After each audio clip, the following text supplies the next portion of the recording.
Como siempre es un gusto darle la bienvenida a Juan María Naveja. Mi querido Juan María, qué gusto escucharte en esta tarde de jueves. ¿Cómo estás? Con el gusto de saludarte, estar en contacto con la gente de Mega Noticias MX, mi querida Magda. Oye, y con esta noticia de último minuto, Juan María Banjico sube su tasa de interés a 5%, el cuarto aumento consecutivo ante la inflación. ¿Eso quiere decir que entonces las cosas en materia económica no andan tan bien? No, y además, dentro de todo esto, la caída en el sector industrial es del 1.4%. O sea, las cifras nos están marcando que la caída, el freno de la economía nacional es preocupante. Estamos ya en el 5% después de este incremento de 25 puntos base. Estamos ya en 5% y recordemos que la principal tarea del Banco de México es el control de la inflación. Y esto que está sucediendo, pues nos está llevando a una inflación que está más cerca del 7% que del 6%. Y recordemos que el pronóstico para este año era del 3%. ¿Es un fenómeno mundial? Sí. Pero nosotros tenemos que hacer la tarea de lo que está pasando en el país. Y pues, mi querida Magda, mientras no demos pasos para estimular la inversión, para poder estimular el empleo a las pequeñas y medianas industrias, pues no vamos a poder salir de esta situación. Y fíjate que me llama la atención esto que está surgiendo y que comienza a fluir ahora en torno a la inflación y demás, Juan María, porque ya lo veníamos conversando y ya se anticipaba, ¿no? Se decía, va a haber un momento en el que ya no vas a tener ese rebote de la economía y es entonces donde verdaderamente se tienen que comenzar a aplicar las estrategias y debiste haberlas aplicado desde antes para evitar que este tipo de circunstancias sucedieran y que te pegara tan fuertemente en el ámbito económico. Tenemos más de un año, Magda, comentando esto precisamente. Hablábamos de que la caída del año pasado fue del orden del 8.5% y que no tendríamos margen para subir más allá del 6%. Ahora, los más negativos aseguran que pudiera ser del 4% el crecimiento del Producto Interno Bruto. Quiere decir que vamos a quedar atrás 4 puntos del Producto Interno Bruto del año pasado. Fíjate, Magda, esta semana ha circulado una información de INEGI que se ha reparado muy poco en esto, la caída de las clases medias. Ya sabíamos, Magda, lo hemos platicado tú y yo aquí muchas veces, 4 millones de nuevos pobres. Ahora INEGI nos está diciendo que la caída de la clase media en materia económica es la más grave desde 2010. Y esto nos debería de prender las luces de alerta, porque allí estamos todos, entre pobres y clase medieros, allí nos encontramos, mi querida Magda. Fíjate que justamente hoy Enrique Quintana, estoy tratando de encontrar aquí la columna de Enrique Quintana, lo menciona el día de hoy. Hace referencia sin duda al harakiri que se aplicaron en Morena y demás con toda esta discusión del paquete económico y todo lo que está sucediendo ahí con el presupuesto de egresos de la Federación, pero también toca este punto tan delicado. ¿Cuántas personas dejaron de pertenecer a la clase media para incrementar las cifras de la pobreza que se vive en nuestro país? Sí, si estábamos hablando de 4 millones de nuevos pobres, ahora agrega a todas estas personas que estaban en la clase media y que ayer escuchaba yo a Rodrigo Pacheco en Imagen Radio que decía que el problema que ya se empieza a observar, Magda, es que la gente está usando el crédito para comer, no lo está utilizando para comprar pantallas o para cambiar el coche, no, inclusive a través de créditos con gente que les pide prestado, lo está haciendo para comprar alimentos. Yo te pregunto, Magda, ¿tú crees que la gente está en condiciones de buen fin para aprovechar ofertas en este momento cuando trae problemas para poder sobrevivir?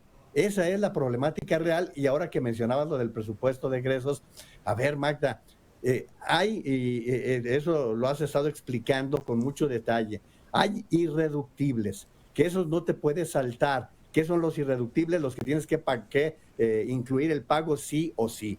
Educación, seguridad, salud, Fuerzas Armadas, o sea, todo lo que no te puedes escapar porque constituye un paquete. Una vez que pasas de eso, empiezas a ver en dónde te encuentran las prioridades. Y no estamos viendo eso, Magda. Estamos viendo unos legisladores más preocupados por complacer al presidente de la República con las obras suntuarias que buscar la solución a problemas claros que tenemos. Hoy, que es un problema muy real, necesitamos vacunas. Desde el año pasado, ¿te acuerdas que platicamos que no se quiso destinar un presupuesto para la compra de vacunas? ¿Qué necesitamos? Vacunas para los niños. Magda, ¿cuánto tiempo hace? ¿Sí? Perdóname que te interrumpa, pero por ejemplo, ayer que platicábamos con Carol Antonio Altamirano, diputado de Morena y que está también en toda esta comisión en donde se está discutiendo el presupuesto, él decía, porque una pregunta muy puntual era esa, ¿no? ¿Están considerando recursos para las vacunas? Y él decía, sí, estamos considerando, cifras más o menos, no tengo en ese momento el dato preciso de ayer, Juan María, pero él decía aproximadamente 36,000 millones de pesos. Y de esos 20 y tantos mil millones de pesos se están destinando específicamente para las vacunas contra el COVID-19. El asunto es que el tema de salud es bien amplio, Juan María, y el recurso que está recibiendo la Secretaría de Salud pues tiene que estar perfectamente bien distribuido porque tenemos encima también un desabasto de medicamentos bien importante. Y hace un momento veía en el Financiero una nota en donde ya está alertando de nueva cuenta la Organización Mundial de la Salud que no nada más hay que cuidarse del COVID-19, sino también se están registrando a nivel internacional brotes de sarampión. ¿Recuerdas aquel brote que tuvimos el año pasado en nuestro país, precisamente en el Estado de México y en la Ciudad de México, y que ya estábamos adentrados en el tema del desabasto de vacunas? Es que no hay vacunas para los niños, la triple no está llegando, Magda. Estamos viendo nuevamente casos no solamente de sarampión, sino de polio, cosas, problemas de salud que ya estaban erradicados en México y que ahora por no contar con estas vacunas, pues estamos con estos problemas. La de la influenza, Magda, 33 millones de dosis, cuando lo recomendable es que todo mundo se vacune, no nada más niños y adultos mayores. Claro. La sugerencia es que todo mundo pueda tener acceso a esta vacuna. Ayer el presidente le llamó la atención al secretario de Salud y al del INSABI, al director del INSABI en Colima, y hoy se arrepintió. Hoy se arrepintió y otra vez vuelve la burra al trigo, Magda, el mismo rollo de siempre. Es que las empresas que afectaban, es que las empresas que abusaban, ya tienen más de 3 años. A veces da la impresión, Juan María, que seguimos en la narrativa electoral, ¿no? ¿Y por qué lo comento? Porque cuando empiezan las manifestaciones de los papás de los niños con cáncer, ¿no los acusó de golpistas?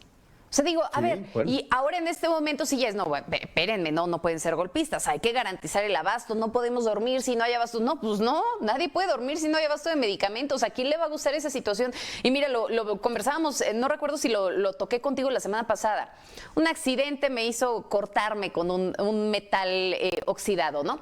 Para encontrar la vacuna contra el tétanos fue una bronca. Ya no estamos hablando directamente de los chiquitos, sino también de la clase obrera, clase trabajadora. ¿Cuántas personas no trabajan en una actividad de riesgo en donde de pronto pueden llegar a lastimarse y requieren una vacuna del tétanos de manera urgente? O sea, ya lo estoy proyectando a otro ámbito. Ya no nada más estamos hablando de los niños, también de los adultos que pueden llegar a padecer esta enfermedad, de enfermedades que ya se tenían erradicadas y que de pronto pueden volver a surgir por la falta de una vacuna que antes te encontrabas en una farmacia, Juan María.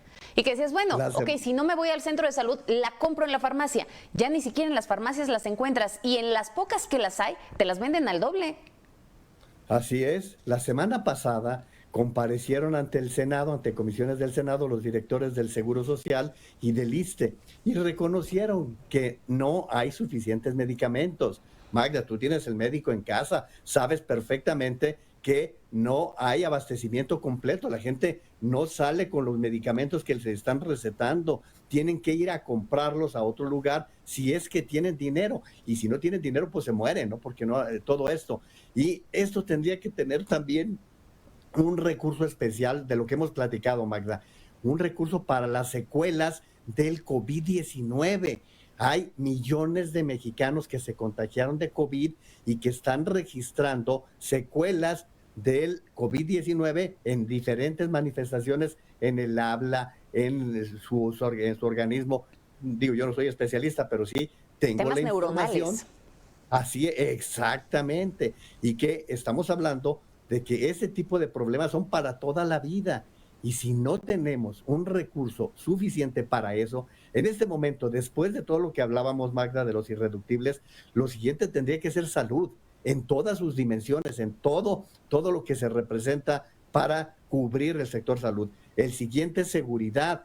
Y la seguridad, a ver, lo hemos platicado aquí, Magda, ¿qué se está haciendo con las policías municipales? qué recursos se están contemplando para poder ayudar a los municipios que no tienen para comprar ni uniformes, qué se está haciendo para los estados que igual no tienen suficientes recursos. El tercero es educación. Magda, ¿desde cuánto tiempo venimos hablando de la modernización de los equipos que se requieren para los niños en primarias y secundarias, Magda? Sí, por supuesto. Realmente la situación es compleja, Juan María, y cuando se habla, por ejemplo, de los temas de seguridad, la mejor justificación que tiene es claro que se está invirtiendo. Estamos mandando X cantidad de recursos a la Guardia Nacional, X cantidad de recursos a la Sedena. El asunto, y me parece que tocaste un punto clave, ¿no? Es las corporaciones locales, que tal parece que se apuesta por la extinción de todas estas corporaciones porque cada vez las van ahorcando y las van asfixiando más. Otro punto que sin duda también destaca es el presupuesto que va enfocado para las entidades y con ello los municipios. Hay municipios que están bien endeudados, hemos tratado el tema aquí en Mega Noticias y que no ven para dónde hacerse, ¿no? La deuda es tan grande, el recurso es tan poco que bueno, quién sabe cómo vayan a sacar los compromisos que tienen pendientes las futuras administraciones o las nuevas que ya entraron. No, y te empieza a decir el presidente de la República que se cobre el predial. Pues están cobrando el predial, están subiendo el agua, están subiendo las contribuciones de diferentes formas. Sí se está haciendo, pero es insuficiente.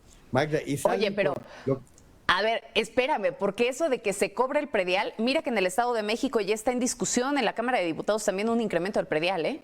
O sea, a ver, sí, claro. Al final del día sigues cargándole la mano al contribuyente que ya tienes cautivo. El asunto es que te sigues aventando compromisos y de dónde vas a sacar dinero. Aritmética básica, lo decías el día de ayer. El gasto que se tiene previsto para este 2022 es superior al ingreso que vas a tener. ¿Cómo lo vas a hacer sin endeudamiento? Así es, ¿no? Y nada más, si te parece, vamos haciendo un cálculo. Nosotros, los que somos empleados, pagamos el 34% de impuestos, digo, dependiendo del salario que tengas, pero luego pagas IVA en todos los servicios que tienes. Pagas, a lo que estamos comentando, el servicio de predial, de agua, de luz. O sea, es esa base cautiva. Y hace un momento presentabas el audio de una diputada de Morena. Es absurdo que sigan hablando, estamos quitando los lujos. Eso no es nada, sí hay que quitarlos, quítenlos, estorban. Vamos a quitar los teléfonos celulares, eso no pinta. Pinta que le pongas un alto a una refinería que no va a operar. Pinta que frenes un Tren Maya que puede esperar. Vamos a suponer, Marga, que los 3 proyectos del presidente son maravillosos, extraordinarios. Bueno, pues vamos dándole un poquito más de tiempo para que se puedan terminar y al mismo tiempo esos recursos puedan canalizarse a donde debe ser. Y lo otro, ya sabemos que la revocación de mandato es estéril, inútil. Vamos suspendiéndola, son 4,000 millones de pesos que el INE los necesita sí o sí, Magda, no, allí no hay escapatoria. El INE los necesita si se quiere hacer la revocación de mandato porque se tiene que preparar todo el país como si fuera una elección nacional y no se puede hacer con menos dinero que lo que está solicitando. Y luego se sacan que tienen fondos y que son falsos, y sacan también que pueden recurrir a ingresos que también son falsos. Es muy fácil tratar de asignarle dinero a quienes se supone que tienen otro tipo de ingresos y usarlo como lo están haciendo los legisladores de Morena. Oye, Juan María, ahora que mencionabas este impuesto que tenemos que pagar los contribuyentes del 34%, sin contar los demás impuestos, el agua, el predial, bla, bla, bla, toda esta situación que ya no sabemos y que terminan complicando a veces la cuesta de enero, te sumo un impuesto más que seguro a veces no se tiene en la mira, el impuesto al crimen organizado, el cobro de derecho de piso, la extorsión, que forma parte también del día a día de muchas pequeñas empresas, del señor de la tienda de la esquina, del de la peluquería, que le tiene que pagar al crimen organizado. O sea, no nada más le pagas al gobierno.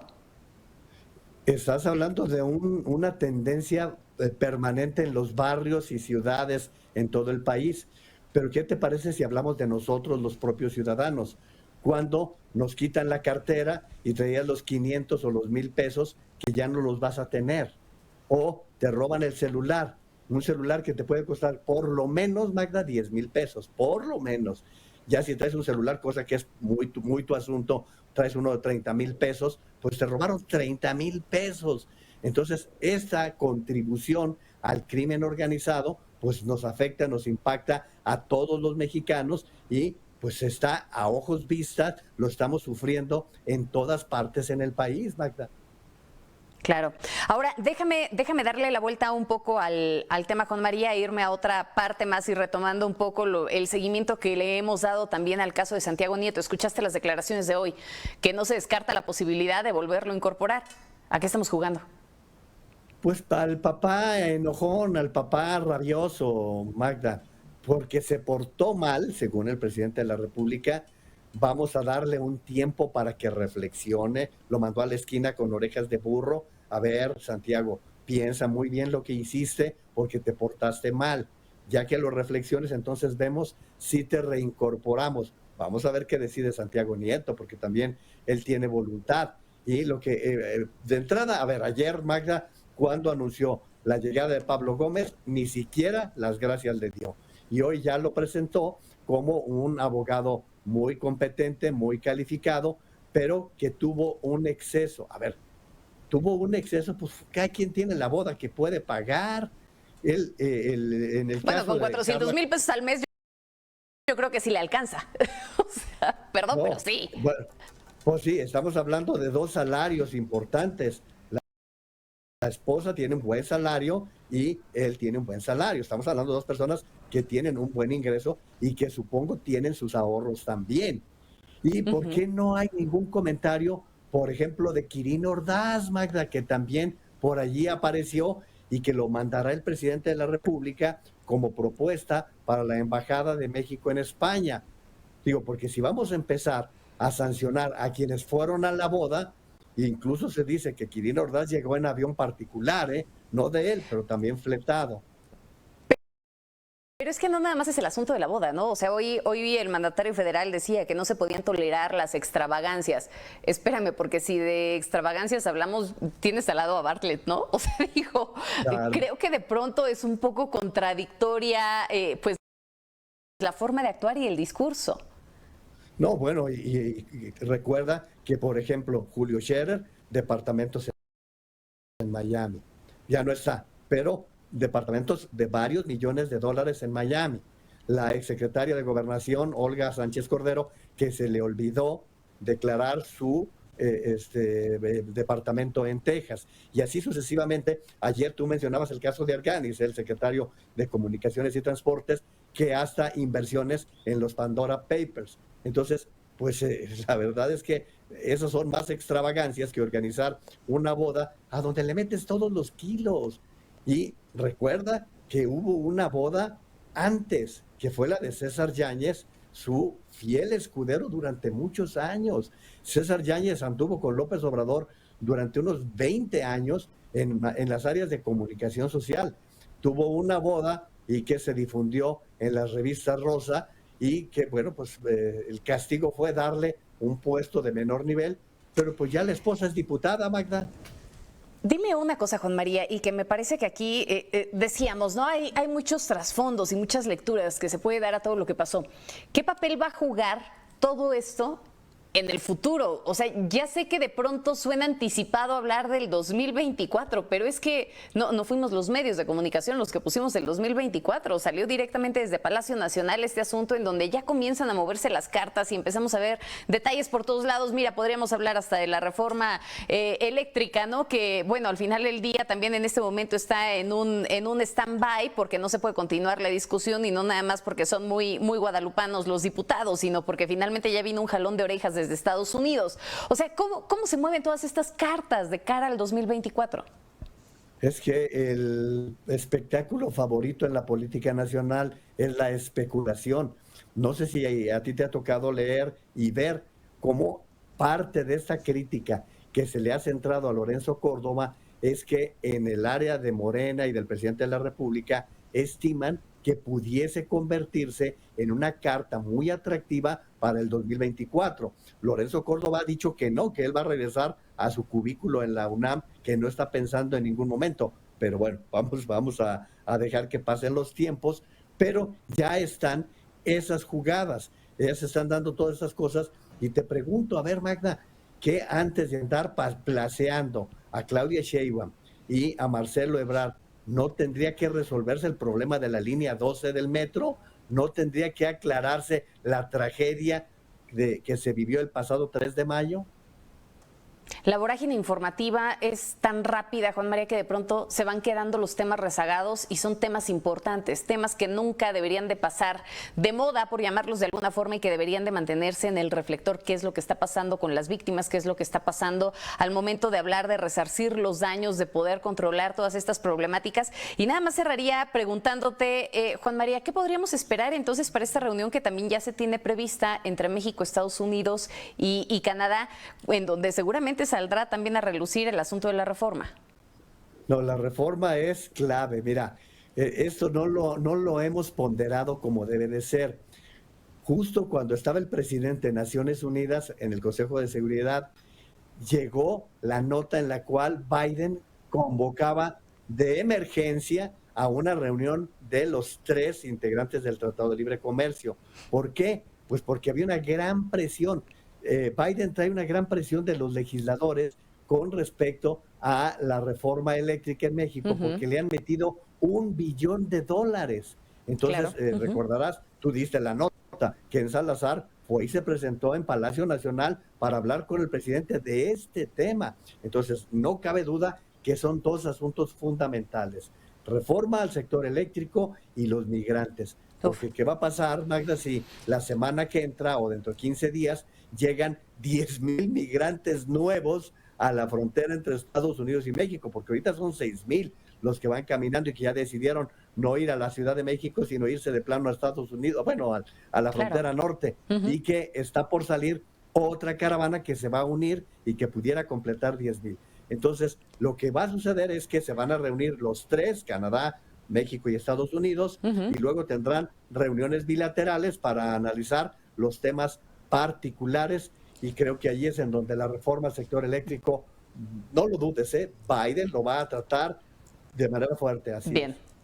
Y que si de pronto se llegara a dar esta reforma, el asunto sería si en este presupuesto que hoy se está discutiendo tienen previsto todo lo que se le tendría que pagar a esas empresas por el incumplimiento de los contratos. En fin, un tema muy extenso. Querido Juan María, muchísimas gracias. Te veo mañana. Mi querida Magda, será un placer estar nuevamente en contacto. Vámonos a un corte, volvemos para poner el tema sobre la mesa.